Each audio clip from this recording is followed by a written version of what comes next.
Today on our Tech for Business podcast, Todd, our COO and CISO, and Nate, our Director of Cybersecurity and vCISO, are joining us today to continue our Cybersecurity Best Practices series. And we're going to talk government. I wanted to start, though, a question for both of you, just an overall relationship of cybersecurity and government. Do you feel government is really receptive to cybersecurity standards and expectations, or is this an industry where there's a lot of lag or pushback? What do you see? I love it when you start with questions I can easily respond to. It depends with, right? Oh, dang it. From my perspective, I would say the vast majority of them are very receptive to it. The part where it comes into being a little bit more, it depends, is depending on the segment. So if you get into smaller cities, smaller counties, those types of things, they don't have the same access to resources that a lot of other areas may. And so they tend to be in a little bit of a different spot, and they do tend to lag a little bit. And I'm not pointing fingers. It just is what we typically see is as you get engaged with some of those smaller areas, resources tend to be the biggest challenge there. Yeah, I was gonna say most cities are, and states are receptive to cybersecurity. Often, like Todd mentioned, is the availability of resources or qualified individuals, especially as you move into those rural areas. But then one of the other things is funding. So a lot of cities don't have a lot of money, and so or they're tied up in other levies or something that they have to then go back to the residents of their areas and ask for more money, which turns out most people don't like paying for cybersecurity, especially when it's their taxes. So it's often a challenge and a little bit of work that these counties and cities need to do to be able to slip those into the fund, the general fund or whatever. But we do see that the government is pushing more and more cybersecurity towards, the downstream. So I believe that, don't hold me to these dates now. It's been a couple of years, but we saw this with the executive order a couple of years ago. I think this was 2020 already. Maybe it's 2021 about the improving the nation's cybersecurity posture. And one of the things was mandating things like EDR or endpoint detection and response solutions downstream. So we've seen things like here in Minnesota, open up a bunch of things for EDR to say, open up the deals for these counties to say, you can have EDR for essentially $1 a month per endpoint just to get you on board. And then there's a ramp up as the budgets were being made to be able to account for these long term. Then we've seen other things such as the zero trust mentality was in the executive order said that the federal agencies needed to start working towards a zero trust architecture. That takes a lot of time. We have plenty of podcasts about this. It is a multi-year initiative, but again, it's been multi-year since that was first announced. But again, that's federal. We'll eventually see that roll down into state and local as well. So I was going to jump on that quick, but okay, go ahead. I was going to jump on it too. Go for it. No, I wanted to ask, and Todd, I'll let you jump in and then maybe lead into this question is, when we're talking government, are there a lot of differences between, local and state and federal? What does that sort of look like for our conversation today? Go ahead, Todd. Yeah, I think we're on the same wavelength. I mean, there was a couple of things that I was going to touch on was when Nate's talking about federal, there is a lot of stuff that goes into it. And when we look at people adopting security in particular, federal is a bit ahead of the rest of the government sectors, which probably isn't a surprise. But briefly kind of expanding on what federal looks like. I mean, you can look at federal on the high end of stuff where you naturally expect it, like the CIA, NSA, that kind of stuff. But if you look at it, other areas are included in federal. That includes agriculture, family assistance. There's a lot of stuff that falls into that category of federal. So it isn't just as simple as it's local versus nationwide. Part two of that I wanted to jump on is we are inevitably going to refer to CISA, which stands for the Cybersecurity Infrastructure Security Agency. And they are largely putting together a lot of the structure of what security should look like for government. So when Nate was talking about the executive order and where things are going, they're helping build out what that looks like, what companies should be doing, what federal agencies should be doing, et cetera. And that guidance is pretty standard across all industry, but it is focused heavily on government in particular. If you're not familiar with CISA, take a look at it. It is probably one of my favorite agencies in the US government. They push out so much good info. It is a phenomenal resource. We can get a little bit deeper into that at another point, but CISA should be your best friend when it comes to government and cybersecurity recommendations and resources. Yeah. I mean, for what it's worth, I can't imagine at this point, hopefully most people are aware of what CISA is, but if you're not, they've actually been in the news recently because they are under attack as well, which is kind of bold. I mean, if you think of an area that probably has their stuff together, it's them, but they're under attack too, and they have been in the news as of late too. So it is interesting, but to Nate's point, they've got a ton of really good information. They've got, we talked about zero trust. They've got a maturity model for that too. They've got all kinds of resources of where to start, things that are important. They've got dependencies that tells you what all the acronyms stand for, et cetera. So there's a lot of great information there. Yeah. Sorry. Also, like upcoming trends. So AI, they're putting together full frameworks on how to ethically and responsibly use AI, in the city and, government agencies there. So again, really forward thinking. There's a common misconception that the government tends to work really, really slow.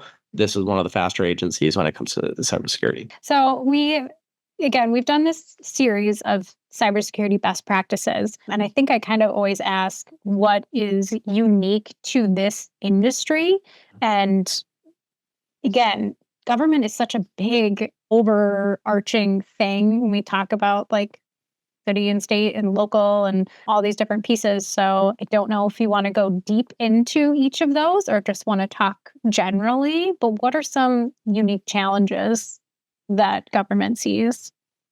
Yeah, I mean, since the podcast is best practices, there are things that we should just cover, and we've talked about this. If you listen to the podcast, you've heard it inevitably. There are things that we call the non-negotiables. Those are your EDRs, your training, your vulnerability scannings. Those things you just need to do, right? And all agencies need to do it. It's just a requirement, and most likely they are. And user training is a big deal. And then, of course, getting into the stuff like doing your own self-assessments. All those things are incredibly important. And I know I breezed past them. And I'll pause real quickly to say, if you've got additional questions, we have several other podcasts out there that get into the blocking of tackling of cybersecurity. So I'll leave it at that, and you can refer back to other podcasts for that. What makes federal a little bit more unique is they do have a lot more stringent requirements depending on where you are. Some things that are a little bit interesting, if we're talking a little bit more local, and I'll start there. If you get into something like cities, counties, et cetera, a lot of them tend to have multiple responsibilities under a single umbrella, if you will. So for example, if you're talking about a city may have their administrative piece, but they may also have police department. They may also have local liquor. They may also have et cetera, a library, you name it. And when they have those, some of the requirements that they need to do is anything that falls into the police department is going to fall under criminal justice information systems. And those do have special requirements on it. That data needs to be protected differently than the administrative and others. And so what typically ends up having to happen is, because of that, you need to do at a minimum a network segmentation. So that data is segmented from everything else that's on the network, including liquor, et cetera, et cetera. So that would be an easy place where you go, here's where something that they do is different than everybody else. And if you're in cities, counties, you already know that. But when we go into some of the smaller ones, we do tend to see that a lot of the network tends to get blended, because more often than not, as I mentioned, sometimes resources are a problem. And when you don't have a ton of resources, you do it as quick and easy as you possibly can, which is we get the network up, we'll figure that out later. Well, once you start to actually mature, you have to dig into the details. What does it look like? What do we start to do? What are the next places we need to do? And that one's the natural first start. Mm-hmm. Yeah. just riding on the police department discussion a little bit is oftentimes the smaller or I want to keep saying organizations, but the smaller agencies, one of the unique challenges of them is that it's typically not an IT person that's actually leading the IT department. And so the reason why is if it's maybe just a city with no police department, it's usually the city administrator, right? This is someone who just has a general idea of the budget of the city and says, here's what we should do, but they have no idea oftentimes what is actually being done in IT and what these actually mean. And so that's one of the challenges that we see from time to time. If someone does have a police department, the person that is ultimately responsible for the confidentiality, integrity, and availability of the CJIS information is their lasso, which is typically the police chief. So you have your police officer trying to run an IT infrastructure.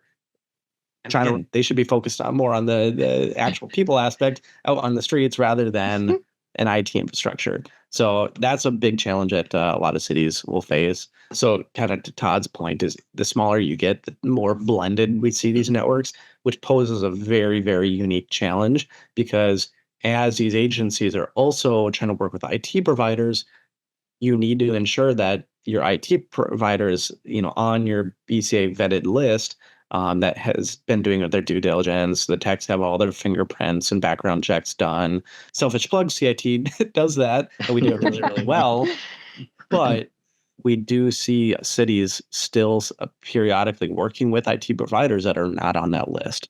And it becomes just a component of education and knowledge is if you have CJIS data, you cannot just let anyone on that network unauthorized and unattended. Yeah, the only thing I was going to add to the police chief one is when we talk to them, they say, I did not get into this business to be the IT guy. Every single time.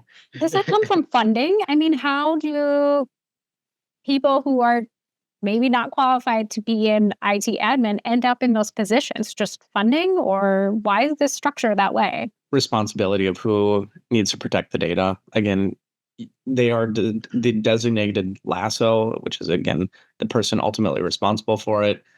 A little bit of that is funding, right? Do you go hire a $100,000 a year IT admin or more when the police chief will suffice, right? Yeah, and again, we typically, as Nate mentioned, we typically see that when you get into smaller ones, but it isn't wildly uncommon. We've seen it at the county level as well, and it just ends up being responsibility.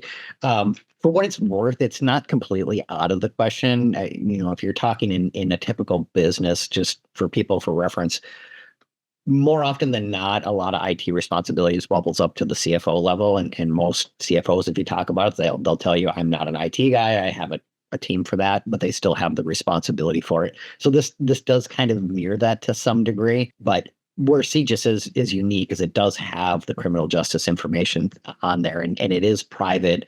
It isn't for everybody to have eyes on. So when Nate's talking about BCA vetted, if you're in the industry, you probably already know, but that's the Bureau of Criminal Apprehension.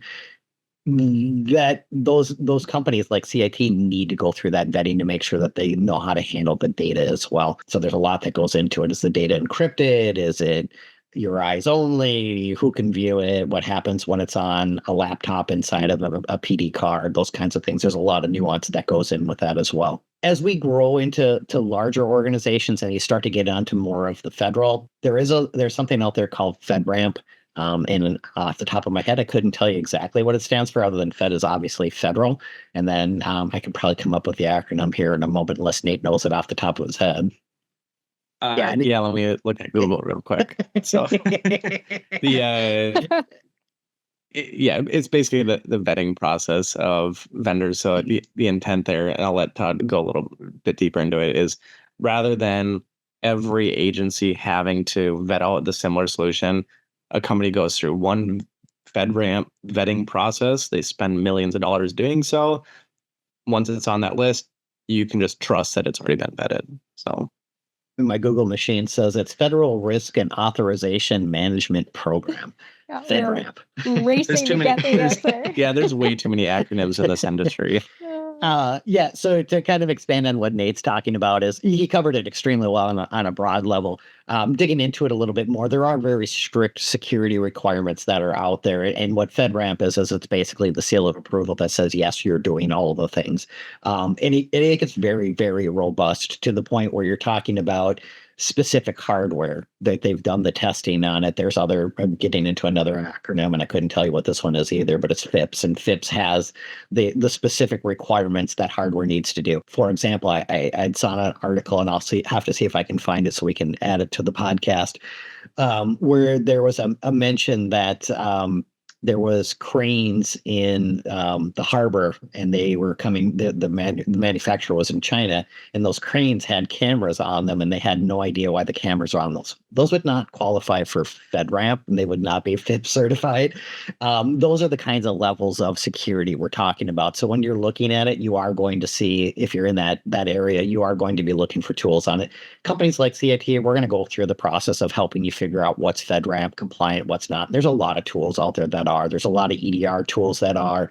Microsoft's got components of theirs too. So they've got a government instance of their tool sets for Office 365 as well. So I'll stop there and let Nate jump in and expand on that a little bit. Yeah, there's you can go look at the FedRAMP marketplace. So if you're looking to see, is there a tool that we want to purchase, for consumption, go take a look at the marketplace. They're out there. If they're not on there, it doesn't necessarily mean it's not allowed in the environment. It just means that company has gone through and spent the millions of dollars to have it authorized once, so that way they can simplify the process moving forward.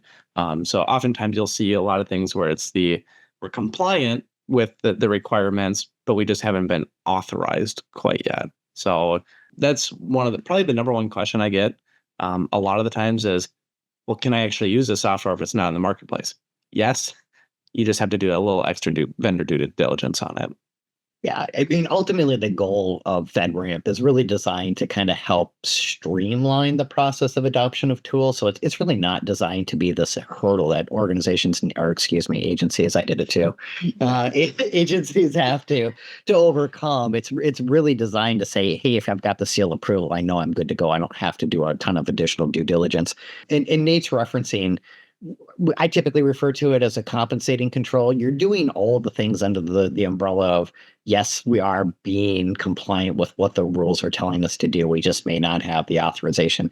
Reasons why that could potentially be out there, as I mentioned, when you're trying to do something like certify a piece of equipment, if you're looking at how quickly technology changes, a computer as an example, that may have components of it that change so quickly that it's hard for that to get certified because the process of testing and validation is quite lengthy. So I know that you mentioned a couple different things like CISA, or how do I say it? CISA? CISA. Yeah. Depends on who you ask, but I heard the guys from CISA say, we are CISA. So I love it. If you're listening to this podcast, please comment. How do you say it? I don't know if you can go into a little bit more details about what that is and what's available out there for different government agencies for, their cybersecurity. Yeah, I'll touch on CISA just because we did say it should be your best friend, and then I'll maybe tie this into the NIST Cybersecurity Framework because there are some updates here that are relevant. But CISA, again, they provide a lot of data for you to consume. So different frameworks, different guidance, one-pagers, whatever you need. But because government is considered a critical infrastructure, you have services available to you for free directly from CISA. So this is one of those things where if you're just looking to get a general picture of what you need to do and you have no money to start or put the tools in place, contact CISA. You basically just fill out a form and say, here's who we are, here's maybe the IPs or whatever that we have. They give you free services such as vulnerability scanning, both internal and external. They'll do free penetration tests for you. There's a lot of other components that you can do. I don't have the full list pulled up in front of me, but if you need to start somewhere, start there, right? Free is the best spot. And it kind of feeds into the mentality of you don't know what you have until you've actually had someone look at it. And so let them start with that. That kind of falls into the NIST Cybersecurity Framework then, which historically, the first step of that is identify. You need to know what you have before you can actually work to protect it, which then translates into the next recommendation is the NIST Cybersecurity Framework just had a version 2.0 refresh. So for those that have been trying to keep track of this, back in, I believe, 2014, 1.0 came out, 2017 introduced 1.1. That's been the standard for many years now. But 2.0 was just released, and they now added a governance component to this. And so with the governance is, how do you put the blanket oversight to your cybersecurity program?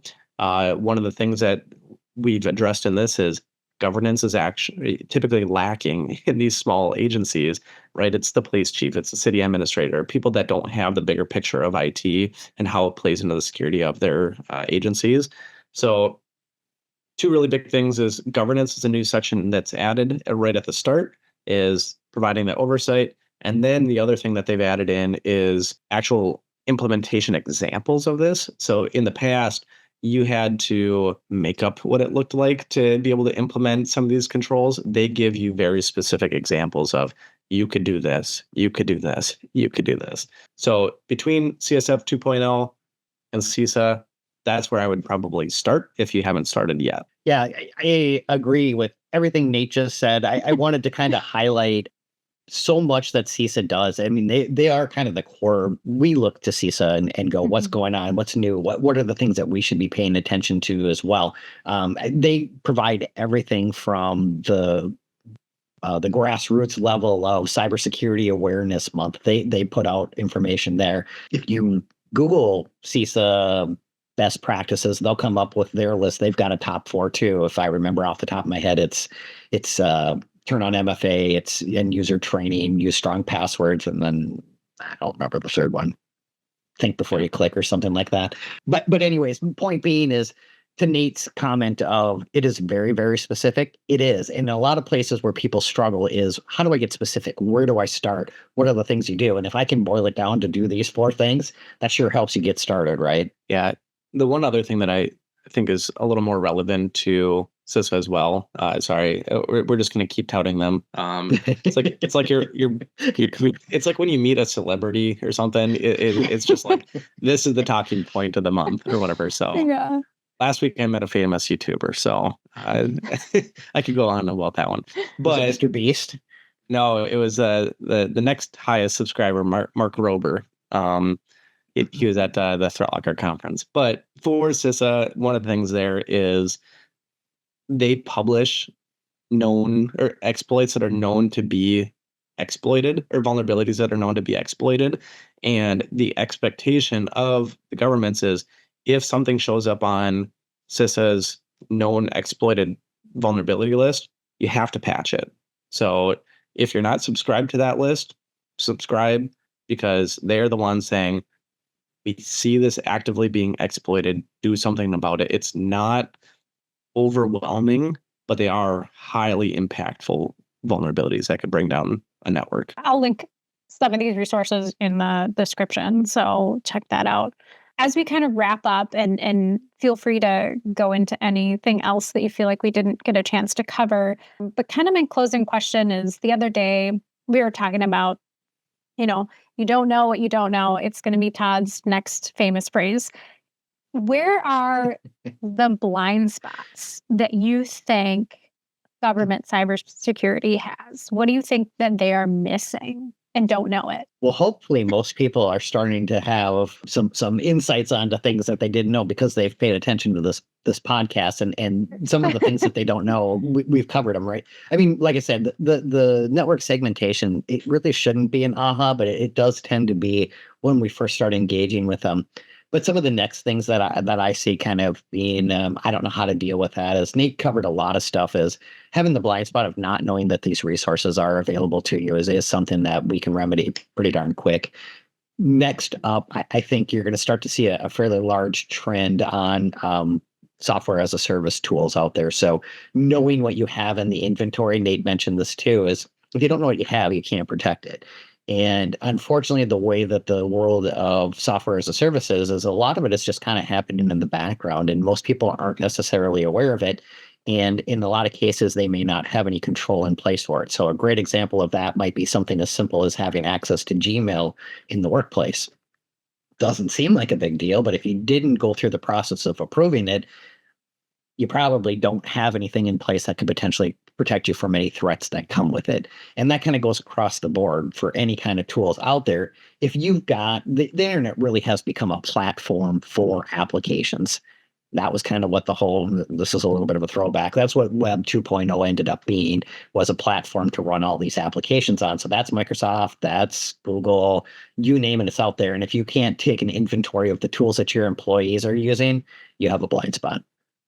I think one of the things for me about is probably lack of governance, and this is exactly what CSF 2.0 is intended to address, is that so often we just see these small agencies just sustain and it never really moves forward, which is a dangerous spot to be in, right? Is they're just coasting by with what they know and what they've had because it's stable, but it doesn't drive the city forward. It doesn't bring new innovation, that type of stuff. Heck, one of the first, little story time, one of the first security calls I've ever had to a city when I started in security was Minnesota contacted the city and said, you have malware on your environment. We identified it. And it ended up being the public broadcast about the city news, right? The PowerPoint that plays on whatever channel 3 or whatever it is. And instead of trying to fix it, they just slapped a sticker on it that said, this device has Emotet, don't plug it back into the network. And that was the approach to addressing their security incident there. And I don't know, maybe that city still doesn't have a public broadcast about the latest news or anything like that. But it's just how do you drive a city forward or a county forward? You have to have the vision and working towards that and have a multi-year plan about this.